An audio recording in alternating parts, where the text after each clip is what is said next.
Live, we will kick this off. Looks like it's good to go. What's going on, everybody? I'm Patrick from POWLAX. That should be a shirt someday because it's what I say at the beginning of every single video, and I think, it'd be kind of funny to have. So welcome to the POWLAX podcast.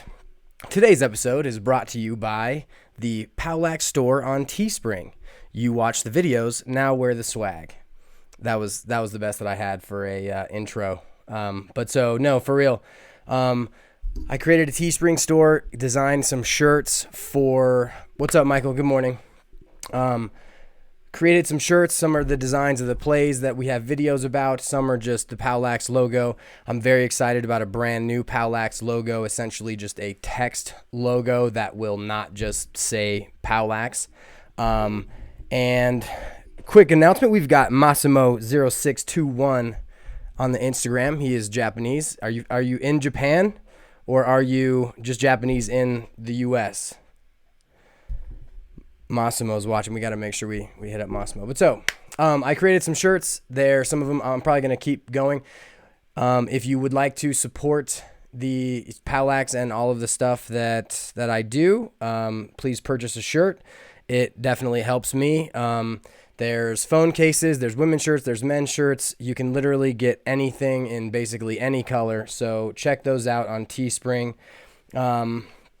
And next, it is also brought to you by Pearl Lacrosse Balls and the Flip Goalie Lacrosse Trainers. Use code POWLAX for 10% off. Pearl Lacrosse Balls will never grease up. We actually just got a ton of them. It's so nice, never have to worry about some player saying, hey, this is a greaser. And it's also fun to take all of our greasers and throw them over the stands. Finally, Flip Goalie Trainers. When I do shooting drills, I always do shooting drills with multiple lines, multiple shooters. You can't have a real goalie in there, and so having a flip goalie allows us to shoot and paint the pipes, and I really enjoy that. So use code POWLAX, that's POWLAX, for 10% off of your order at pearllacrosse.com or flipgoalie.com. Finally, I want to give a humongous shout out to all of the patrons on the POWLAX Patreon. So for anyone who does not know, I create coaching YouTube videos. If you're watching this, you'd probably know that. But within each video, I also create a playbook PDF so that if you like to sit and read your playbooks, you are able to read it while we go through the video. And so as we are going through those, if you'd like to get access to the playbook PDFs, you can do that by becoming a patron on Patreon for $5. $5 a month gets you access to everything. And because the season is coming up, we always have this nice big spike at the beginning of the season. Sometimes it's kind of a spike, lull. But I just wanted to give a huge thank you to everyone who has become a patron. It is incredible to feel comfortable enough to just continue to create lacrosse content. It really does help me out. It helps my family out, and I couldn't be more appreciative. I kind of took this leap a few years ago, wanting to do lacrosse full time, and you guys, I'm almost to the point where I can really do it full time, and it's because of all of the people who are benefiting. So I really hope that everyone enjoys the content. To wrap this all in, I just released the second episode of So Your Kid Wants to Play Lacrosse, titled Choosing the Right Stick. It's gotten a good reception. I think it's a very good video for new parents to watch and for coaches to watch so that they can then give the videos to the new parents. That's my whole idea on the So Your Kid Wants to Play Lacrosse series. I think some parents will find those videos, but I really think it's a good way for, if coaches just watch them once and see what's in them, they'll be able to utilize and use them to give to the parents. Also with that, in the next day or two, there will be a link within both of those videos that will allow people to download the playbook PDF for those videos as well. And anyone will be able to download them from patreon.com. All you have to do is create an account, and then you don't have to donate anything. You don't have to do any of that, but you will also have access to the So Your Kid Wants to Play Lacrosse playbook PDF, and that will be constantly updated with each new video. Now, with that said, the So Your Kid Wants to Play Lacrosse series was a new series I created, and it kind of took me away from some of the actual coaching content. I will be getting back into the coaching content for the season, doing as much as I can, even though it's going to be kind of tough with, practice planning, scouting, all of that stuff is going to take precedent over creating new content. But once the season ends, I'm going to get back into creating that. Hopefully by the fall, I'll have all 5 or 6 episodes out, and those will help people in non-traditional lacrosse communities by basically spreading knowledge about the game that is pertinent to brand new players. So I think that's it for the announcement. Just to reiterate once again, huge thank you to all of the patrons on Patreon. I really can't thank you enough. I want to say every month some people drop off because it charges you on the first of the month. But I think we lost like 20 coming into March. And then in like the first day, we picked up like a new 10. So that was very cool. Oh, also, if you would like to have direct questions answered after every POWLAX podcast live stream on Wednesday morning, I will be doing a coaches only Q&A. In order to be a part of that coaches only Q&A, you can become a POWLAX patron at the $25 level. I'll be answering direct questions from those coaches. They've been, I've enjoyed doing them. We can dive a lot deeper into a lot of the stuff that I do and what is being done around the country within those. So it's a lot of fun. And so you can do that at patreon.com/POWLAX. All right. Now let's move into the actual podcast. So because of how mad and crazy the beginning of the season is, I wanted to make sure that I had a decent topic for today, but everything's been so crazy, so I didn't really have anything to plan. I've been planning for the coaches only one, but not for this one. But so what is happening in my world right now is we are planning for our first game. Our first game is 9 days away. On our practice plan, we always have it up when the next game is, when you're going to have to compete, and I think that's a very pertinent, good thing to have on your practice plan to make sure you're reminding the guys every day. But so I figured I would kind of talk through some of the ideals that we are going through and kind of what I like to keep in my head during those times. So I'm not going to be going through tactics. I'm not going to be going through things like that. But I feel that there is an intention that every coach has as they are going through the first couple weeks. And the funny thing is, I remember I went to a Colorado lacrosse presentation a long time ago, and one of the presenters that I went to was how to make sure you're ready come game one. And it's funny because I look at it now and I look at what, in my head, I was kind of just young right out of college thinking that it was just going to be super easy.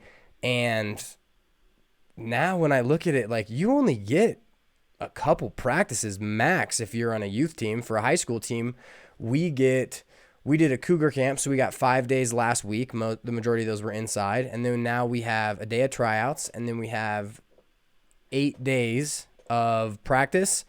And to get the stuff in for a varsity team, you got to go through a lot. And so I think the biggest key is setting the intention every single day at the beginning of practice, making sure that everyone knows not only what you expect of them, but what they're going to be learning so they can get their heads around them. And so for the most part, most years I create a rather large playbook for the kids to kind of study on their own. I did not do that this year.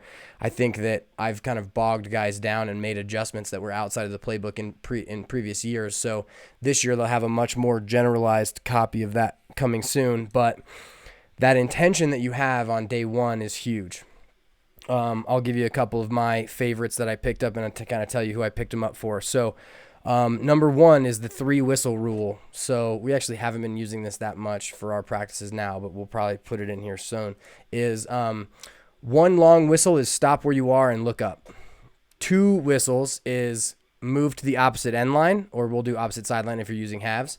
And then 3 is run through the midline to the opposite end line and then go back to the far end line. And so basically I like putting that in because if the kids start screwing around or they don't get into their drills quick enough, you blow the whistle twice and they have to run a 100-yard dash across the field. And if they want to keep screwing around, they can do it again. Because if we're not on pace and we don't get through our stuff, I would rather have them hurt and be winded, not hurt. I would rather have them struggle through running now and build that up as a consequence. I don't care that it's a consequence. I don't care about the whole punishment running thing. I think it's actually a good thing. But it's immediate is the thing. That's the thing. It's got to be immediate. But I would way rather have them, struggle through running now than have them, drop a game that they should have won because we didn't have time to get into our man up sets or whatever that is. So the 3 whistles is the first one. The next thing that I really like to make sure we put in is a countdown into drills. So setting the intention at the beginning of the day, I think, is important because players need the opportunity more than just on game days to practice being ready to play. So I think every day should start in the following ways. You bring it up with coach. We go over the intention for the day. What are we going to learn? What are we going to do? How quickly are we going to move? And then they get to warm up. And the reason you set the intention before they warm up is so that they can get their minds right for what's coming in practice. And that will prepare them for getting their minds right on game day when we'll have a bigger overview of everything that we're doing. And no one should have a question stepping on the field on game day 1. But so if someone has a question stepping on the field during for practices, they should ask. And so if they are confused about something we're going to be doing, we need to make sure that they can ask that while they're in their warm-up and that they set their intention for the day, each day, and that as they're warming up, doing the dynamics, doing the little run, that they practice being prepared to play. Then we'll do a stick skill drill, maybe a short shooting drill, and then it's game time every day. So it doesn't matter what game you play. We've been doing a bunch of the new Farmingdale drills. If you're on Twitter and you don't follow Farmingdale Lacrosse, you need to follow Farmingdale Lacrosse. And if you go look at them and you go look at that, scroll down through it and check out the games that they play because they are so much fun. The kids love them. They get to compete. They get to have fun. And the very first game of the day always has a consequence. If you're not ready to play and you're not whistle ready and you're not ready to go, everyone's running. And then if your team loses, you have a sprint. And the other guys have like yesterday, I think we did planks. So while one team was running, the other team did planks. It's everybody always together. Just because you win the game doesn't mean you're that you're not going to get better through our conditioning. Let's see. Another thing that I've always skipped this in previous years because I'm such a tactician in my head. I'm not a very good one. It was funny. Well, we'll get into that a bit later, but I see these things that are oftentimes very difficult for the players to see and to see because I think in my head that, the tactics that they use are important. This year, it's a lot more play-based. It's a lot more so we'll use the ducks in a row analogy because I made this the Ducks in a Row podcast. So the reason I chose ducks in a row is because ducks in a row clearly refers to a mama duck walking and all of the little ducklings walking behind, right? And so within that context, each duckling looks to the one in front of it and follows that duckling. Now, if one of them, gets lost or wanders off somewhere, maybe the little coyote's going to snag him up. And I like to use the analogy of a kind of a war scene. I was never in the military, so don't act like that's not me. But I like to use the analogy that I heard from someone else about a war scene where if there's a machine gunner at the top of the hill, if you take off by yourself up the hill, you're just going to get mowed down. And so like that little duckling kind of going his own way, he's putting himself in jeopardy as well as everyone else in jeopardy. So in the same way as the war kind of story. But so if everyone can do everything together and everyone plays together, we're much more efficient as a group. And so the reason I'm using the ducks in a row idea is because you have a lot of issues when you get to making sure that everyone is on the same page and everyone has the same idea about where we're going. So the way Flip Nomberg used to say it, and I know this, I only really met Flip once. We went to the SnowCon, LaxCon convention, the one in Baltimore that snowed out. Big thank you to Dan Warfield for inviting me on that trip, and it was nice. And Mike, hope you're doing well. But so Flip used to ask all his players is, what story do you see? How does the game move? And so what he means by that is if we drop into the defensive end, what's happening? You're marking up your guy. Are we pressing? Are we trying to double if they're subbing? All of those things. And then as the clear goes, how does it work? As they get into offense, how does that work? How are we going to sub? All of these different items. And if everyone's not on the same page, having everyone moving the same direction, you're going to isolate certain individuals that are going to put your team at risk in that game. And so you have a ton of other, so first you need a North Star, right? What are we going to do? And in previous years, that was my playbook. And this year, it's way more just make a good decision based, which each player is now a captain on the field. Captain, not as far as they have a C, but everyone's a quarterback, right? That's the cool thing about lacrosse is at any point in time, you could be the player with the ball. There are no linemen. There are no whatever positions. There's no punter. There's no kicker. There's no, I think it's in baseball, you can always have the ball. Basketball, you can always have the ball. But so I think that puts lacrosse apart from some other sports because you can always have the ball. And so everyone's decision-making matters. And so if everyone is on the same page, everything's going to move swiftly. But if certain people don't know where to be in certain times, that's when you become at risk like the duckling. But so that's the analogy. And so once you have your North Star, exactly what you think should happen and how you feel the players should play, you then can build towards that. And now here's the biggest issue, and this is something I'm learning on the fatherhood level as well as the coaching level is, I'll just tell the story. So after practice last night, we're standing in the parking lot, myself and Coach Calhoun and another player, and in my head, I'm describing the play, right? So let's just do a random one. So envision an umbrella set, and then let's say we are going to cut one of the top 3 players, and we're going to back out with our crease player. And then we're going to set a picket X. So when we do that, if the top right player cuts, what should the top center player do? And in my head, I can draw it in my head and I can make it move and I can make sure that, we're filling in the right spots and all of this stuff. And in my head, it works. But when it comes time for them to understand, they look at me like I'm crazy. And, then I've got to get the board and I've got to draw it and I've got to talk in the way I talk when I don't have a board with the, as I'm drawing, so that hopefully they'll be able to kind of pick that up. But the whole idea is if someone can't see a star, if someone can't see where you're trying to go, how are they going to help us get there? And so here's the biggest issue I have all of the time. I always overcomplicate things. Right? I want things to be a certain way. I think that they should, I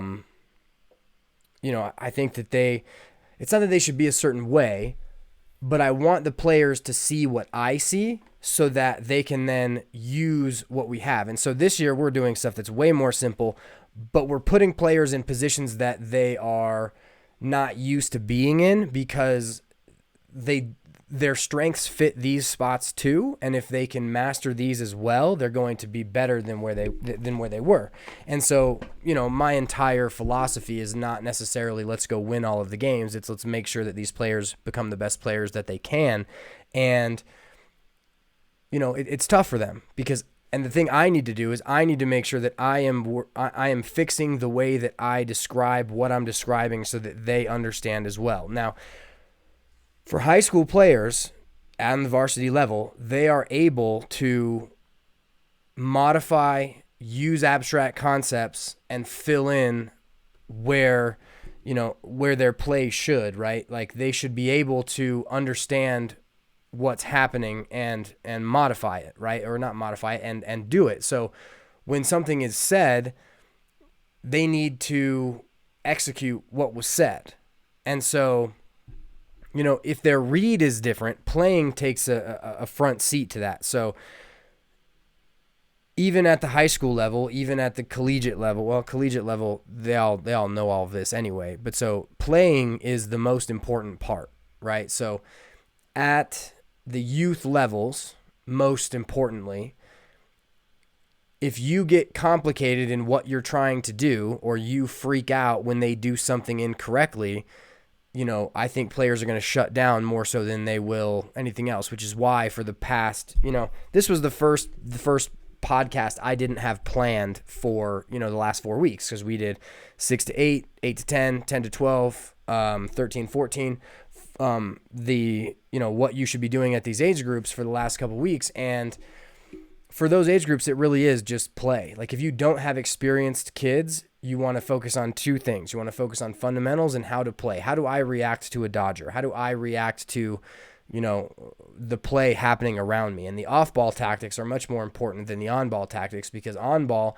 for the most part, people understand, I'm going to get the ball, I'm going to try to go to the goal, and that's what I'm going to do. But being able to teach players and have players get outside of what they always do in order to have everyone move together in the same direction, that's really, really difficult, because it just is. And so the key for me in the first 2 weeks is make sure we give every single player the tools they need to see where we're going, so that every day when they get into specific drills and things, they can put themselves in the drills, but also into our clear, into our 6-on-6, into our face-offs, into our, all of those things. And so I think simplicity is key.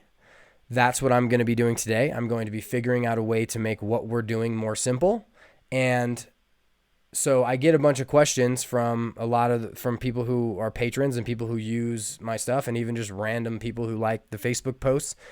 And they ask, this didn't really work. What can I do?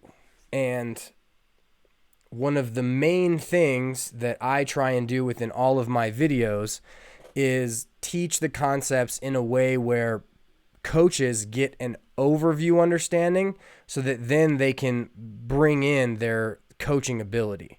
So if you don't have a understanding of the game as a whole, it's really, really hard to give good advice to a player who's playing when if you've never been in that situation, it's really tough to do. So we'll take, what's a good analogy for this, or a good spot for this. So let's take, I don't want to use ones we're using is the problem. I don't want to give people examples of these, because that's what we're going to do. But so let's just take a dodge, right? If you're going to dodge, your dodge is going to have stages. The first thing is you should be able to carry the ball and manipulate your defenseman however you want, and it's your decision when you go, right? Like if they're pressing you and you can beat them, you're just going to have to be rushed and you're going to have to go. But once you beat that guy, then you're in, and then everyone else is reacting to you. But if a defense is not playing you difficult, and they're not playing you hard, and they're not up in your hands, then you have the ability to pull them wherever you want, and you get to initiate the offense, and you get to be that quarterback who has everyone go at the same time. Now, once you get into your dodge, you have another whole set of things, which is first, your eyes have to be up. And here's the thing that drives me crazy, and that a lot of coaches should probably make sure that they I don't care if you tell it to your kids. I care that you hear it, and so if you like it, you can use it. Stop looking at the goal. I hate when players look at the goal. The goal's not going to move. The goal's not going anywhere. The goal's going to be there the whole game. It's not going to move. It's always going to be there. But to these players that zero in on the goal, and they're like, I'm going to the goal, they miss everything else. And I get why their brain does it. I get why they're going, okay, the goal is the goal is the goal. Is the goal is the goal is the goal. And I get it, but they're missing everything. So in the middle of that dodge, they need to be looking at all of the other people.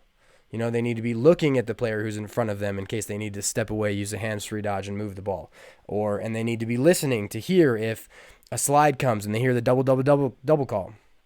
They need to be looking through the defense. But if they're looking at the goal, they're not there. But so in the middle of that dodge, they're going to have these things to look at. Then they're going to have a point on the field where they either need to have drawn a slide and gotten dangerous, or they need to move the ball. But so putting their minds in the right places is tough to do when you're also trying to build a whole scheme and a whole concept. But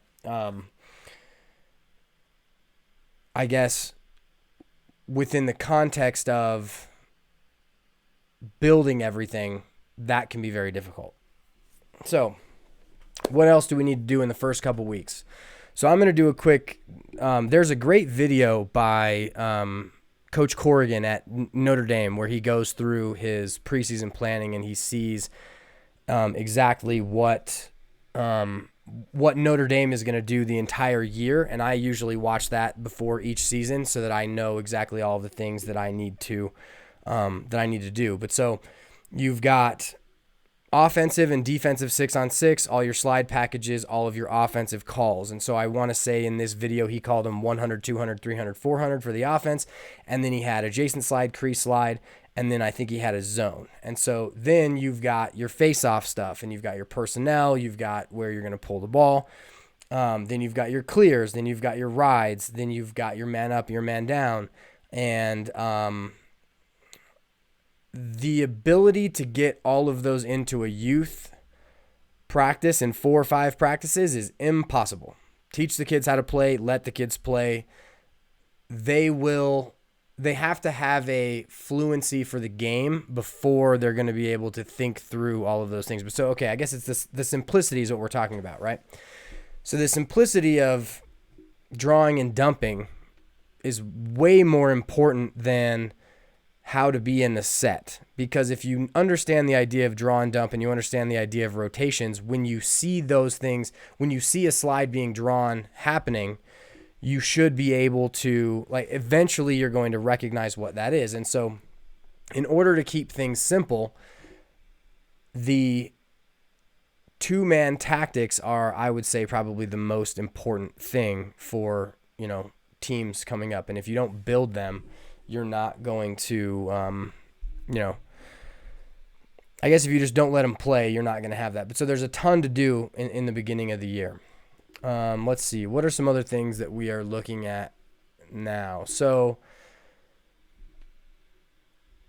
I could do recommendations. We've done recommendations the past couple of days. I mean, I really think that's about it. Like making sure, here's another one for everything. I learned this from Coach McGahee. So shout out to you, Greg. Glad you're doing well. It was good catching up with you the other night. Bags have to be set up nicely on the sidelines, zipped up, ready to go all the time, right? Like as you come to practice, everything looks neat. Like you have a way in which you do things. Everything you do looks good. This is one that drives me crazy. When we do our dynamic warm-up, sticks and helmets and gloves are put down. Everything is straight. Everything's in line. Gloves are palms down. Helmets right behind the gloves. And everything looks good. What are some of the other ones that are kind of non-negotiables? The key is that, and I forget who taught me this or where I saw it, but the discipline you give your team will give them freedom everywhere else. So I don't know if that's even the right quote. It might be from Legacy. I'm not quite sure. But basically, if you create barriers for your team where they know what is acceptable and what isn't acceptable, they then inherently understand kind of what's going to happen. And that's what lacrosse, not what's going to happen. They inherently understand that the world has edges, that the world has boundaries. And that's basically what we want out of coaching lacrosse and sports in general is if we are going to, like, the whole idea is about creating good humans, and it's like being a parent. And I love this. I think this is probably one of my favorite things to watch over and over again. But the key to being a parent is to be a representation of the world, because you love your kid, but everyone else doesn't have to, right? Everyone else doesn't need to love your kid. And if you think that if you think you're always going to love your kid, you're incorrect. Like, and it was funny because, shout out to Joe Bussey. So when Turner was born, he was like, you know, those, don't shake the baby commercials? Those are real. Those are made for a purpose, because when he's screaming and you just want to do something, anything else, like it will get into your bones and you will be so pissed, but you just need to remember, like, just leave the environment, go somewhere else. And so the key to lacrosse and to creating an environment that is like the world is that you don't want other people to see your child and have fake smiles. You want them to welcome them in. You want them to want to play. You want them to see your kid and the people who you're around, or you want them to see your kid, whether it's your players on your team or your own individual child, and you want them to welcome them in because they know that they are going to be a good part of that society, you know. But if they, like, so I did a clinic one time, and this was a clinic for kids that were in a summer camp, and it was just an introductory to lacrosse thing. And so the kids got all their own sticks. I want to say we got 3 or 4 kids to join a clinic after that too. But so it was just one day, and there was this little girl, and we were playing sharks and minnows with tennis balls and what do you call those things? Pooled noodles. And the kids loved it. They had a blast. But this girl was just sitting in the middle of the turf screaming her head off. And all of the other kids, like, ran by her and did that look like, good Lord, like, what are you doing? Like, why are you making such a huge fuss over this? Like, either play or don't play, but get up off the turf and go.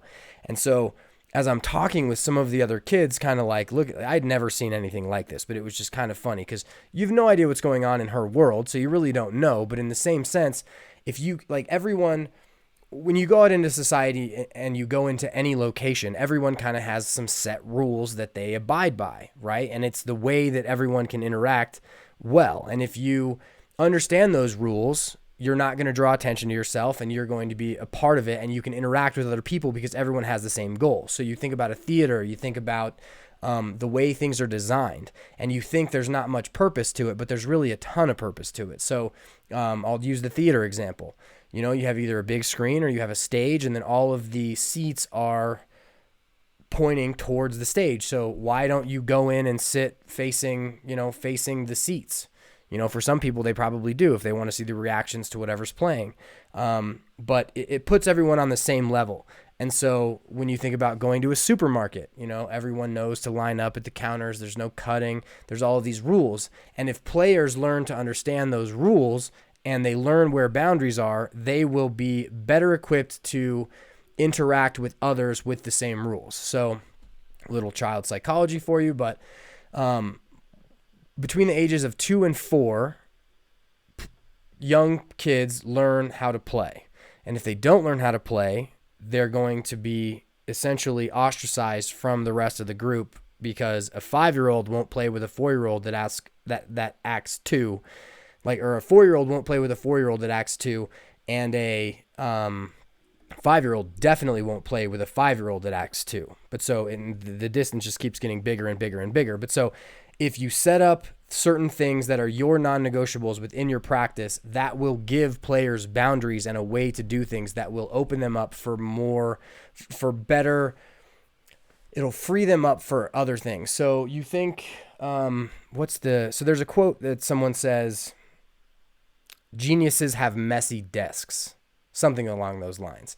And I agree to an extent, because people who think quickly oftentimes don't set everything in the right way when they leave things. And so you end up cleaning certain things. But I know that when, you know, if I have a certain place to put something and it's where I know to put it, and I don't lose it, then I don't have to waste time looking for something. But so even for just the bags, if they know where to put their bags every day, and they know, say, to bring their water onto the field so that they can get water while they're in lines, that's a huge thing where you're never going to have to waste time on other things. But so that's one of the reasons why we we make sure that for our practices that we have certain non-negotiables that players do. And the cool thing is when kids just start doing them.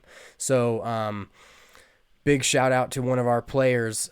He was, kind of letting everybody know we can't be getting there late every day.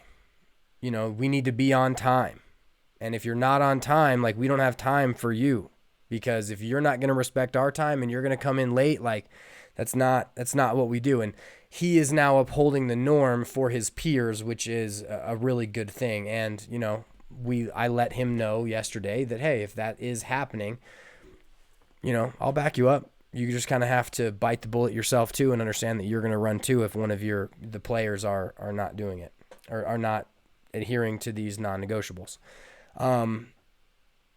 So to conclude that, because I think I had one more point on that, is the fact that when you set up limits that clarify where certain things are, you don't lose time in other scenarios. I don't know if that makes sense to a complete nature, but it's what's in my head. And now I feel like I'm just starting to ramble, but that's kind of what this is for, because I'm just trying to... If you've been watching in the last 4 podcasts, I've had this like narrative where I'm going and I'm talking about just 6 to 8, then 8 to 10 and all of that.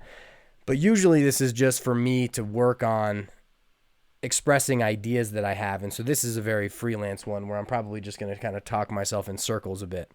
So here's a great one. And I'll probably have to pull this one as its own video. Parents need structure.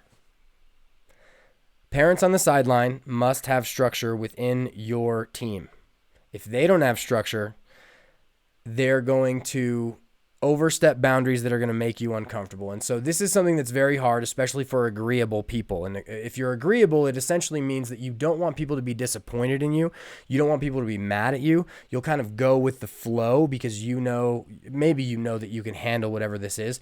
But with parents, you have to be disagreeable, because if you don't, every single year there have been specific parents that overstep bounds that I have. So the first thing for parents is you're not allowed to yell instructions. No pick up the ball, no shoot, no pass it, no any of that. No instructions. You're allowed to cheer, yay, go Timmy, yay. Also, I very much so encourage you to cheer for all players, not just your player. But the biggest key is no yelling instructions. Second key, do not talk to the ref ever. And so I think I've mentioned this a couple times, but if you have a parent who doesn't understand that, I fully believe in, if you aren't going to act correct as a parent on the sideline, your kid doesn't get to play. You are no longer welcome, so neither is your kid. That should fix it really easily, because if your kid's not there, you're not there. And if you're trouble and you're an issue, that's the easiest way to solve it. Now, if you want to act correctly and you want to have your North Star be the correct North Star, now we're good. Another really good way of getting rid of that, and I know it's a sacrifice that no one wants to make because timeouts are so valuable, that's what we'll talk about next, but is use a timeout and walk across the field to the parents and tell them to stop talking. I think it's a completely understand, like a completely good reason to use a penalty if you have a parent that is overreacting. Mike just said parents don't understand that they can draw penalties. That's a huge point, Mike. Thank you. So parents can get penalties, so let them know that as well. They shouldn't be talking to the refs. It's going to be, just that's the basic idea. So make sure you have a structure for your parents. If you have a couple parents that want something to do, they can, shag balls during the warm-up if you're going to be warming players up. So I mentioned timeouts. I don't think I've talked about timeouts in the last couple games, but so I used to use timeouts for plays. I don't do that ever anymore. I only use timeouts in situations where we could lose the ball, right? So if we're getting doubled and I think we might turn the ball over, that's when you use your timeouts. And for high school, we get, I want to say it's 2 per half, which is awesome because in the summer and in the fall, we only, if we get any, we get 1. And so here is one thing that is just a gripe of mine, and I hate whoever had this idea first. I would love for you to get a really bad paper cut today. Just a really bad paper cut. Right on the tip of your finger that you use the most, so it just annoys you all day. Whoever had the idea that timeouts are only allowed to be used in your offensive side of the field once you're in the box, you ruined timeouts for young coaches, for new coaches. Who cares if you're on the offensive end? If you're about to lose the ball, that's your ability to call timeout. And it's hard to do because when players are playing fast, so we have some players, everyone should have some players at your level if they're put on the right team who can beat doubles at that age group. And so you could have a kid getting doubled who then swims through it and you're shocked. But, you have to play that boundary as a coach where you're on the edge of your seat, you're about to call timeout. And you're like, sir, listen, I might call it. And, that's your call. But so whoever thought up the idea of you have to be in your offensive end with possession of the ball for timeouts, you ruined timeouts for that stuff.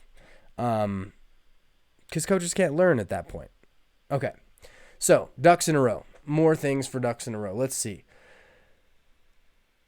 One of the most difficult things so you have your North Star, right? A tough thing to do is to build your practices towards that North Star. Now, I'm going to say it again. I'll say it every time, is that players have to play. They have to be involved. They have to be able to play. And three word mantras are great for each section of the game because you're not going to remember more than three. I want to say that was from Coach Tambroni, or I want to say it was from Coach Tambroni. He said that use things in three. So let's see. For face-offs, win the ball, pressure the ball. I don't know what the next one would be. Probably Probably make sure that you can get off the field if you need to get off the field. Let's say defense. I want to say ours are communicate, anticipate, dictate. Right? We want to communicate. We want to know where we are. We want to dictate our matchups. We want to anticipate where the ball is going to go, and we want to dictate what's going to happen. One thing that I really am getting, I'd like to see that I'm seeing a lot at the collegiate level is a really good understanding of what happens if we get beat. Because as much as we as coaches build these slide and recovery schemes, if you can just not get beat, that's way better. Because once everyone starts rotating and sliding, it's very tough to, stop anything if you're slide happy, unless you're sliding really, really fast. And then I want to say Coach Monroe, he talked about it a couple times. I want to say he talked about it with Torpy, but he had a, get beat trail check. We're going to go out, we're going to over pursue for our trail check to then slide. I thought that was kind of a cool idea. So another three, let's see. What's another good one? We'll go to offense, or let's say man up. Man up would be, read, make sure you know what your reads are. Okay, for parents. So we got CJ. Thanks for the thing. More rules for parents. Definitely cheer for other players that are not your players. I think that's a huge one. More things for parents. Make sure that your kid is there on time. There's a meme going around for, I forget who, I think it's the Coaching Project said it, but it's like, my coach made me run because I was late one day, but my dad was the coach. And I love that because for any other kid who has to get dropped off at a practice, if their parents are late and so they're late and they have to run, if you're late and you force a late practice, he has to run. I like that for sure. Masato, you do it a lot. You shoot on the run all the time. And watch I want to say we did a lot of shooting on the run videos through the Instagram too. So more rules for parents. This is a rule that I like, but you're never going to be able to, okay. Here's an understanding thing for parents that I think everyone must know. And I'm not saying this for any parent that I know. Well, I am. I'm saying it for basically every parent I know. And it's if you're a coach or you're anyone who is who is interacting with parents, understand that I want to say this in the lightest way possible. They will stab you in the back for their kid. They will run you over in their car if it means not hurting their kid. So as much as they're all nice and they're very helpful and they're awesome, some of them have the understanding of we actually want to create trials for my kids so that they become competent enough to explore and to be okay in the world. Others think that any time that your kid is hurting and is upset at themselves or upset in any way, that it's your fault and you deserve to be crushed. It's the mother complex, right? Whether it's a father doing it or a mother doing it, it's I'm going to protect my kid. And so here's a funny story. This was actually my point. I had to talk about this at our meeting this year. And I tell the story of the Pietà. I think that's how I pronounce it. But so if you don't know what the Pietà is, it is essentially, I want to say it's Michelangelo's statue. If anyone can fact check me on that one, I want to say it's Michelangelo's statue of Mary holding Jesus after he was crucified, right? And so it's one of the most important images and one of the most pertinent images when it comes to parents and their kids. And so there's this protective instinct. And what Dr. Jordan Peterson says about this is that it is actually a analogy towards sacrificing your son to the world. And so a great parent eliminates themselves, right? That's what you want to do over the course of time from 0 to 18.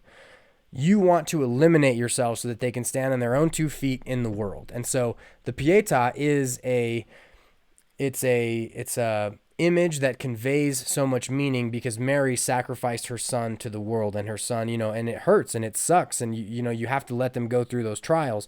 But so that should be an expectation. Now, I will say this completely.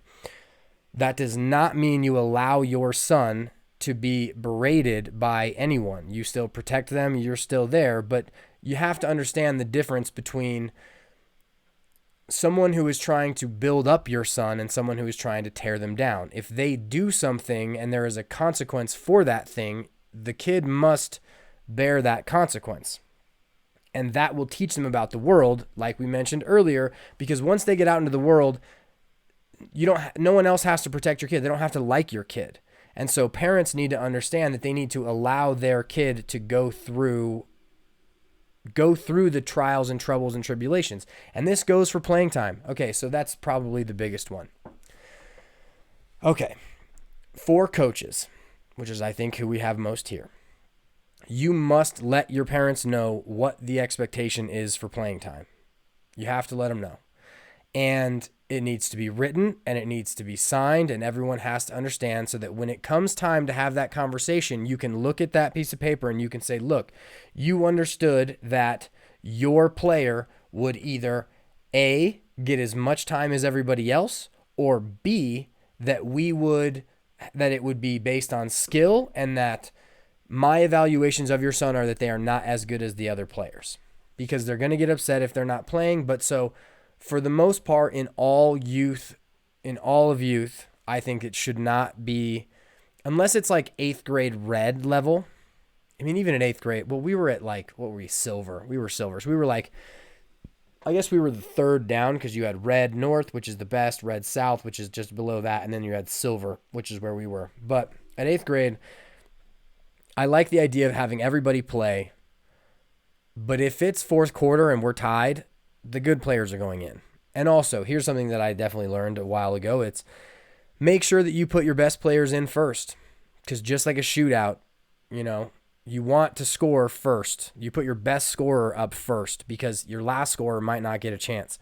And so you always make sure that you have your best players out there first. And so if it comes time for the 4th quarter for, little Billy to not get as much time because he hasn't been playing as long as Sammy, that's what you do. Because the point of the game is to win the game, not at the sacrifice of every player, but at the sacrifice of 2-3 minutes of time for a player. Yes, absolutely. I think that's important. Other things for parents. So I hope that my Pietà description made sense. you really just got to let them. So here's a very funny story. And I highly doubt the person I'm talking about will hear this ever. So I had a girlfriend in high school. And after about 9 months of dating, she gutted me like a fish and started dating a kid who wore a handbag. Nothing against handbags, but the kid was a manipulative a-hole who was not a very good person in the end. And she gutted me. And I was a young kid who was all, love drunk on, first time having relationships and all of that stuff. But so either way, I got broken up with and I was crying in the basement. And my mom walked down and she's like, Patrick, are you okay? And I'm, crying like this. And I'm like, she broke up with me, and I'm just whining. And the reason I know that voice so well is because my brother Nick used to make fun of me for crying whenever I was crying, because Nick got made fun of by Chris and Tim, and they would step over him and call him Nicole. So very cool family trends there. But she about-faced and walked upstairs. She said, well, I hope you'll be okay, and she left. She didn't coddle me. She didn't do anything. I don't know if it was because she was like, I'm not dealing with this kid crying over some girl, or if she was like, well, handle it. And I think that has to kind of be a part of, it was a part of my life, and it made me stronger. It made me better able to, it let me understand that disappointment and, heartbreak were real things, and that I would have to, be my own person and stand up in those moments. And, that was just that's a story about a mother letting her son go through the pain. I mean, it's not like she had a choice. It's not like she could have said anything that would have made it all better. But the fact that she didn't coddle me and she just kind of let me do my thing was awesome. And I think more parents need to do that, need to make sure that, they're allowing their young players to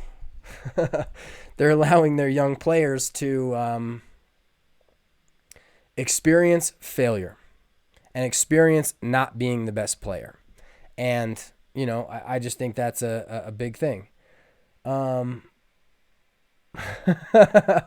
So Harry Jackson said, I think we should all have pejorative views on men's handbags. And then Amos said a handbag, and then a smiley, a laughy face, which I think is funny. But no, it was pretty funny because, it wasn't funny at the time, but it hurt at the time for me. But when I thought about it, I was like, how is, as a kind of jock kid in high school, I'm like, how are you going to leave me for a kid with a handbag? But so, yeah, welcome to high school dating. So I hope I answered your question about more of the parent stuff. I'm trying to think of any of the other stuff for the parent. Oh, here's a huge one that I have for parents. And so this is going to kind of be an endorsement for my new video series, So Your Kid Wants to Play Lacrosse, is the whole reason I made So Your Kid Wants to Play Lacrosse is for 3 reasons. And I'm going to have to build other videos that aren't these reasons. But the first reason is because I want parents to have an understanding for what the game means, for its actual, for its native heritage, and for the fact that it can be what's the word? The fact that it can be a sport that will, help your kid become a good man or a good lady or a good woman, like someone who can, handle the world in their way. And that the respect for the game, I think, is most important, and that the game is not the sport. So the game itself can be played 1-on-1, 1-on-0, 3-on-3, 4-on-4, 10-on-10. And because when people think of lacrosse, they want to say, oh, it's 10-on-10. But you're like, well, then what's box lacrosse? What's 3-by? That's still the game. It's like, is the game of 21 not basketball? But it is basketball in the same way that lacrosse can be played in a 21 format or in a 3-on-3 format. It's not about whether or not, it's not about 10-on-10. It can be played 6. So everyone throwing their hands up at the 6-on-6 world lacrosse thing. I watched some of those videos. It looks cool. So then the second part is about the stick, right? Which stick should you choose? You don't want to have a defective stick that's going to teach your kid incorrectly. And then the final one is going to be on how to train at home. But so the thing that I want parents to understand about the first video, which is what is lacrosse and that it can be played in all those ways, is that your kid can enjoy the sport in any way. And here's the other big thing. Everyone's probably seen this meme too on Facebook or on Instagram. But so there's a chart that shows the percentage of or the likelihood that a player in high school will be able to play in college for all the sports. And women's hockey is number 1. Women's lacrosse is number 2. And then for men, I'm pretty sure men's lacrosse is number 1 or 2 just behind hockey as well. And so if your kid wants to play in college, there's a place for your kid to play in college. And so the key is not to think that your kid's going to be a Duke recruit, right? Like if your kid is a 99th percentile athlete, maybe they'll be able to play at Duke. But if they're not a 99th percentile athlete, they have no shot, right? You look at the Division I athletes. If you took all of the Division I athletes in all sports and you thought, what percentage of the population do they take up? I'm assuming that percentage would be about 1%, meaning that those are the best athletes in the country for Division I. But when you look at the MCLA, when you look at the NCLL, when you look at the NAIA, when you look at Division II, when you look at Division III, when you look at all of these other places where players can play the sport, their objective is to find a good fitting school that has the sport so that they can then play. Like, I'm going to shout out Sam Camper, dude. He is playing at it's not LSM, it's LMU in California. Sam played POWLAX for a bunch of years. He was never the best player, but he wanted to play and he's still playing. And I see pictures, his mom puts pictures up on Facebook of him, playing in college. It's unbelievable. And for parents who want to get all headstrong on my kid needs to go to college and he needs to play in college and he's going to get recruited and want to, do power plays with coaches about it, you're wasting your time. So last thing for parents. If your kid wants to play, there's going to be somewhere for them to play. Just find the right college first. So the final thing on parents, and this is what I was going to end with, on the parents note, because we have, let's see, Instagram's going to start counting me down here. But so I want to say we've got about 90 seconds left and we're going to end. And then we've got the coaches only Q&A.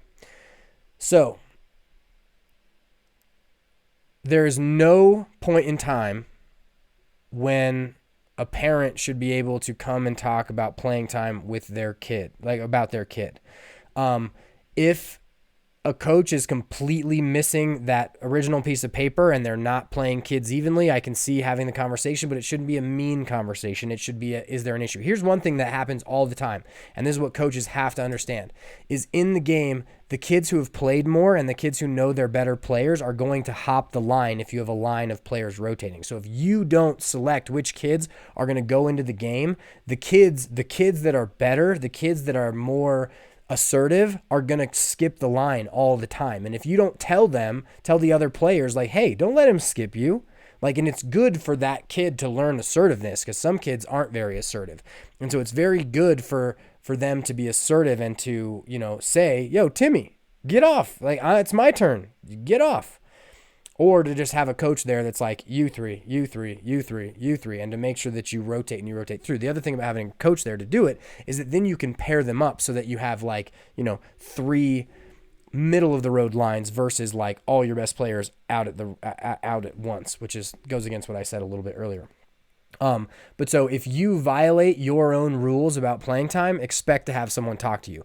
But if you don't, I really don't like especially at the high school level, there should never be a conversation about playing time at those levels. It's just, it's not your decision. You don't have any input in it. You don't get to see the players in practice. And if you want to have the decision-making power to put players in, make the time commitment, make the investment, become a coach, be that person. I am shocked that we got through an entire hour. Instagram, you guys are going to cut out in about 10 seconds. But so just to wrap things up, we got a couple. We're gonna round through the announcements one more time. So if you want to not hear the plugs, you guys can just get it off now. But so first, POWLAX Teespring is out. You guys watch the videos, now rep the gear. If you go to the POWLAX.com and you click store and you go to the POWLAX Teespring, there's all kinds of new gear. You can get phone cases, shirts, hoodies. They can have plays on them. They can have the POWLAX logo on them. I'm actually really excited about that because I'm someone who doesn't care much about gear, and I usually just, like, you should see my closet. It's all POWLAX stuff. Until recently, when I've gotten a couple new shirts from some cool people who've sent them to me. So then if you need to order balls, order the best balls in the game, which are the Pearl Lacrosse balls from pearllacrosse.com. Use code POWLAX and get 10% off. It also helps the channel. Finally, flipgoalie.com if you need something for your kids to shoot around goalies on if you're not going to have goalies in your drills. It's also a great training tool for the backyard. And finally, and most importantly, once again, I could not be more grateful for all of the people who are patrons on Patreon. My entire goal with putting everything out for free, all the videos out for free, and then having the content behind a paywall on Patreon, the ability to have no barrier for entry for anyone to watch the content that I create is so important, and you allow me to do that by becoming a patron on Patreon at patreon.com/POWLAX, and I could not be more grateful. It's very unbelievable to, we'll take a quick story. I had a guy hit me up on LinkedIn from Poland, and he's the U20 coach for the Poland national team. And he's like, dude, all of my players know who you are. They all watch the videos. They all do this and that. And it's partly because my last name's Chapler, right, which is Polish. And so they're like, oh, this guy, who has a Polish surname is doing this stuff in the States, and it's cool. But if everything I had was on a paywall, no one would see it, right? And so your generous donation, your monthly contribution, allows lacrosse to grow in those areas more than it would. So huge thank you to you guys. And for those coaches who are ready for the coaches Q&A, we're going to get started at 10:15. So I will see you guys there. Have a good one. I will